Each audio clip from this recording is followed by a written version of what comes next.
Hello students, তো আজকে আমি তোমাদের জন্য ম্যাথের পেডাগজি নিয়ে চলে এসেছি। তো এটি হলো সেট নাম্বার 12। আর আজকে আমি যে কোশ্চেনগুলি নিয়ে এসেছি সেগুলি খুবই ইম্পর্ট্যান্ট। তো তার জন্য তোমরা ভিডিওটি প্রথম থেকে সম্পূর্ণ দেখো, তাহলে তোমাদের প্রাইমারি টেট পরীক্ষায় অনেকটাই সুবিধা হবে। তো আমি পার্থ পণ্ডিত, আর তোমরা দেখছো তোমাদের প্রিয় চ্যানেল এডুকেশনাল সলিউশন। তো শুরু করছি, দেখতে থাকো। তো দেখো, কোশ্চেন নাম্বার 1, গণিতের পাঠ্যক্রম কেমন হওয়া উচিত?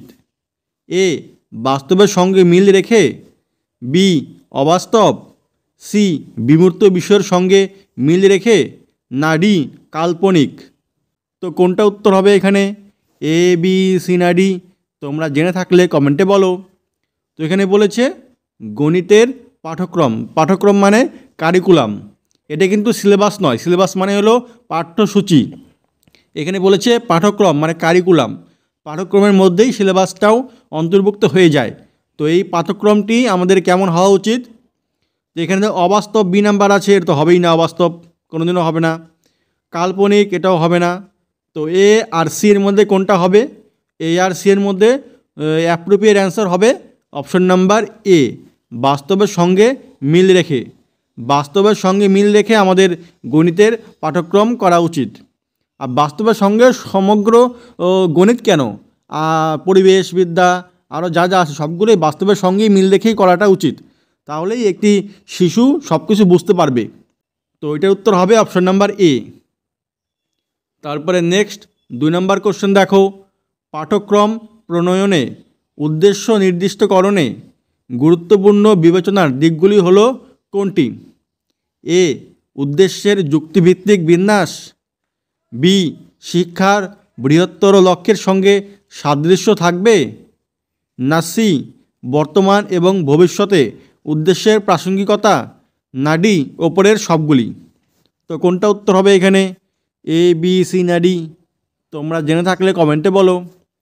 তো এখানে বলেছে পাঠ্যক্রম প্রণয়নে উদ্দেশ্য নির্দিষ্টকরণের ক্ষেত্রে গুরুত্বপূর্ণ বিবেচনার দিকগুলি কোনটি? তো এখানে এ নাম্বার বলেছে যে উদ্দেশ্যের যুক্তিভিত্তিক বিন্যাস, তো এটা অবশ্যই দরকার। তারপরে বলেছে শিক্ষার বৃহত্তর লক্ষ্যের সঙ্গে সাদৃশ্য থাকবে, এটাও দরকার। তারপরে সি নাম্বার কি বলেছে? বর্তমান এবং ভবিষ্যতে উদ্দেশ্যের প্রাসঙ্গিকতা। তো বর্তমান আর ভবিষ্যতের প্রাসঙ্গিকতা থাকবে, এটাও দরকার। তাহলে এ, বি, সি তিনটাই দরকার এখানে। তো এটার উত্তর হবে অপশন নাম্বার ডি, ওপরের সবগুলি।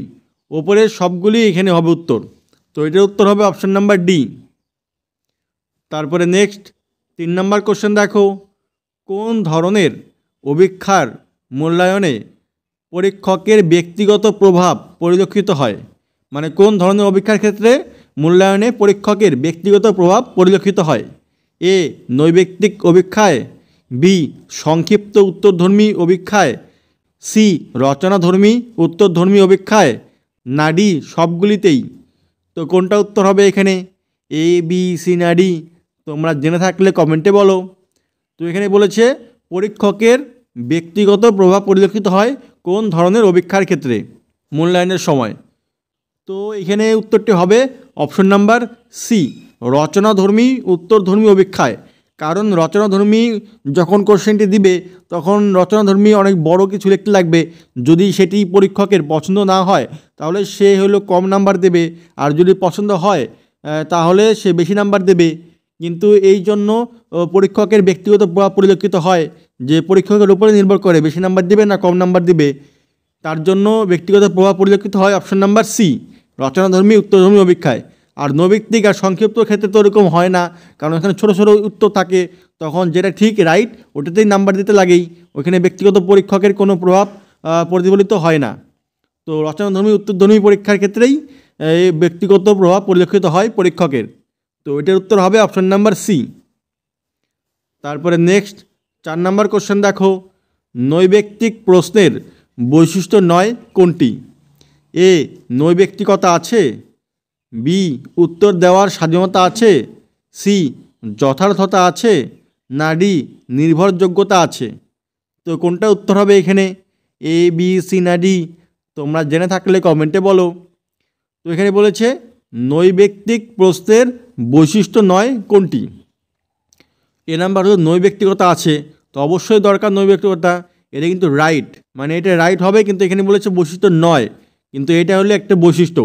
তারপরে সি নাম্বার আছে যথার্থতা আছে, এটাও রাইট, এটাও একটি বৈশিষ্ট্য।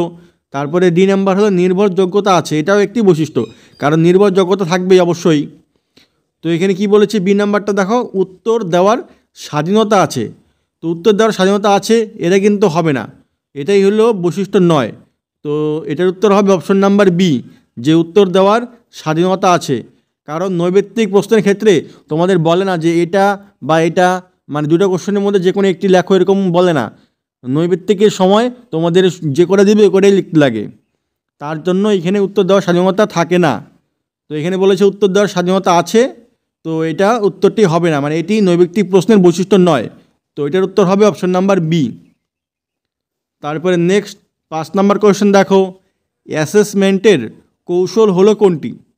মানে অ্যাসেসমেন্টের কৌশল কোনগুলি? এ সাক্ষাৎকার, বি রেটিং স্কেল, সি পর্যবেক্ষণ, না ডি সবগুলি। তো কোনটা উত্তর হবে এখানে, এ বি সি না ডি? তোমরা জেনে থাকলে কমেন্টে বলো। তো এখানে বলেছে অ্যাসেসমেন্টের কৌশল হলো কোনটি? অ্যাসেসমেন্ট কীভাবে করব আমরা একটি শিক্ষার্থীদের?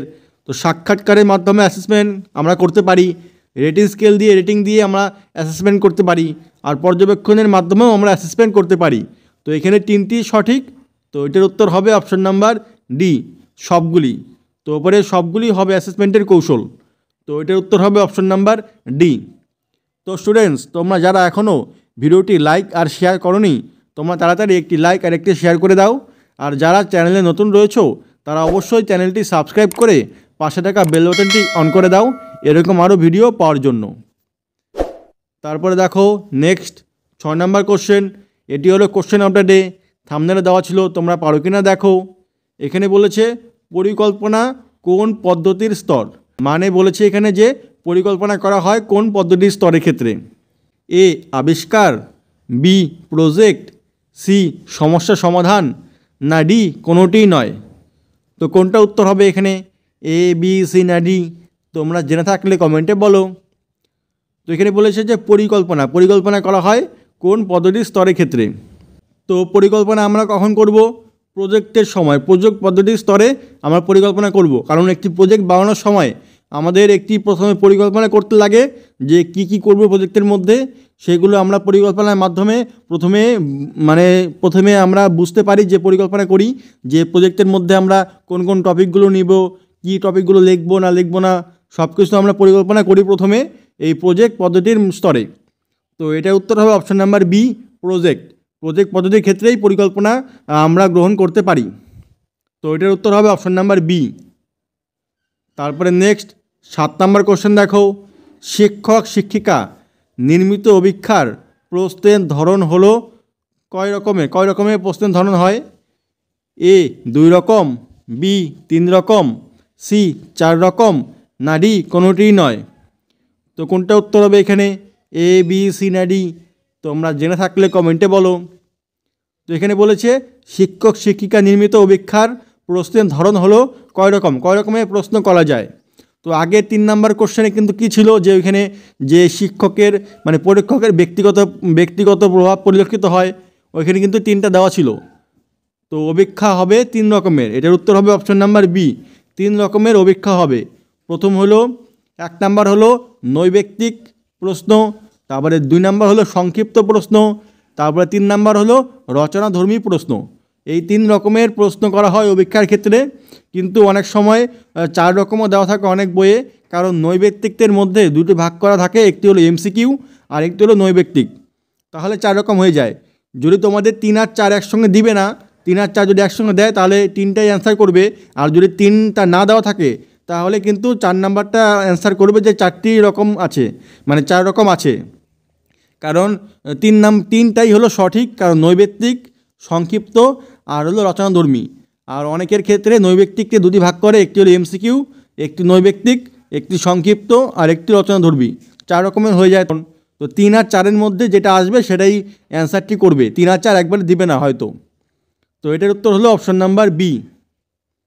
তারপরে নেক্সট 8 নাম্বার কোশ্চেন দেখো, পাঠ্যক্রম প্রণয়নে কোনটি সঠিক নয়? তো পাঠ্যক্রম প্রণয়নের ক্ষেত্রে কোনটি সঠিক নয়?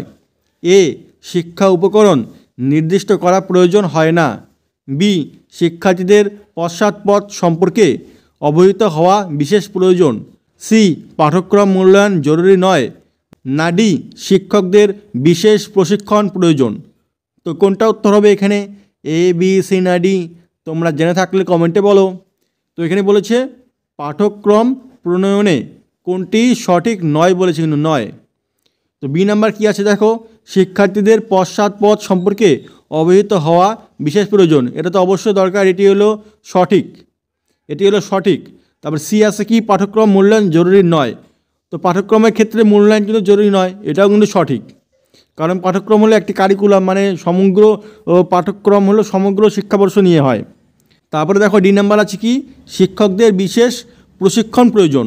তো অবশ্যই শিক্ষকদের বিশেষ প্রশিক্ষণ প্রয়োজন, তাহলেই তারা পাঠ্যক্রমকে ভালো করে প্রণয়ন করতে পারবে। তো ওইটা হলো রাইট, সঠিক। তাহলে এ নাম্বারটি কী আছে যে শিক্ষা উপকরণ নির্দিষ্ট করা প্রয়োজন হয় না, তো এটা হলো ভুল, সঠিক নয়।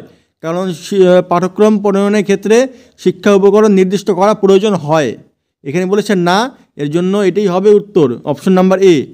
অপশন নাম্বার এ হবে এটার উত্তর, যে শিক্ষা উপকরণ নির্দিষ্ট করার প্রয়োজন হয় না। এখানে বলেছে সঠিক নয়, এর জন্য না এটা আছে, এটা উত্তর। কিন্তু যদি সঠিক হতো কোনটা, যে শিক্ষা উপকরণ নির্দিষ্ট করা প্রয়োজন হয় থাকলে এটা সঠিক হয়ে যেত।